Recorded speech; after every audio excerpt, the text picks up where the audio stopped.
Hi வணக்கம். இந்த வீடியோவில் நம்ம என்ன பார்க்க போகிறோம்னா, தமிழக அரசு மகளிருக்காக வழங்கப்படுற அந்த மகளிர் உரிமை தொகையுடைய ஒரு அப்டேட் பற்றி தாங்க நீங்கள் நம்ம பார்க்க போகிறோம். இந்த வீடியோவில் பார்க்க போகிறதுக்கு முன்னாடி நம்ம சேனல் நீங்கள் நம்ம சப்ஸ்கிரைப் பண்ணலாம், மறக்காம சப்ஸ்கிரைப் பண்ணிடுங்க.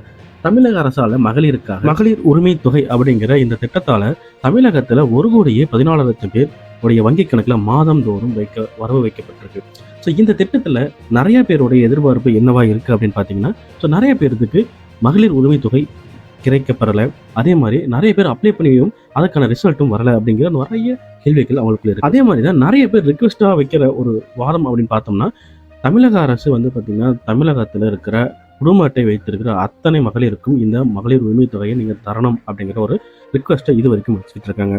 அதே மாதிரி தமிழக அரசு கொடுக்குற இந்த 1000 ரூபாயை உயர்த்தி வழங்கணும் அப்படிங்கிற ரிக்வெஸ்ட்டும் இப்போ பரவலாக ரிக்வெஸ்ட் வச்சுக்கிட்டு இருக்காங்க. இதற்கான ஒரு தகவல் தான் இப்போ வெளியே வந்திருக்கு. என்ன தகவல் அப்படின்னு பார்த்தீங்கன்னா, வருகிற 2026 சட்டமன்ற தேர்தல் வருது. அதுக்குள்ளேயே இதுக்கான அறிவிப்பு வெளியாகும் அப்படிங்கிற ஒரு பேச்சு போன வருஷம் நடந்துட்டு இருந்தது. இப்போ வர்ற ஒரு தகவல் அப்படின்னு பார்த்தோம்னா, வருகிற சட்டசபை கூட்டத்தொடரிலே இதற்கான ஒரு நல்ல அறிவிப்பு, சந்தோஷமான அறிவிப்பு வெளியாகும்.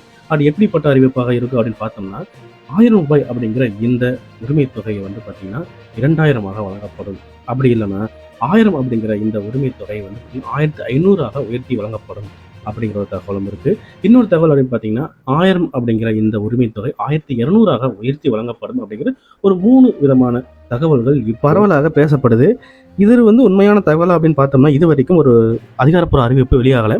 இருந்தாலும் இதில் இந்த வர சட்டமன்ற கூட்டத்தொடரில் மகளிர் உரிமை தொகை பற்றியான ஒரு அறிவிப்பு கண்டிப்பாக இருக்கும் அப்படின்னு இதில் எதிர்பார்க்கப்படுது. நிறைய பேர் இதை எதிர்பார்த்துட்டு இருக்காங்க. ஸோ தமிழக மக்கள் அத்தனை பேருமே இந்த சட்டமன்ற கூட்டத்தொடரில் கண்டிப்பாக மகளிர் உரிமை தொகைக்கான ஒரு நல்ல அறிவிப்பு வெளியாகும் எதிர்பார்த்துட்டு இருக்காங்க. அது எப்படிப்பட்ட அறிவிப்பு அப்படிங்கிறத நம்ம பொறுத்து தான் பார்த்தாகணும். அதாவது பொங்கலுக்கு பிறகு வர்ற சட்டமன்ற பட்ஜெட் கூட்டத்தொடருக்கு பிறகு இதற்கான அதிகாரப்பூர்வ அறிவிப்பு வெளியாகும் அப்படிங்கிறத நம்பிக்கையாக எதிர்பார்க்கப்படுது.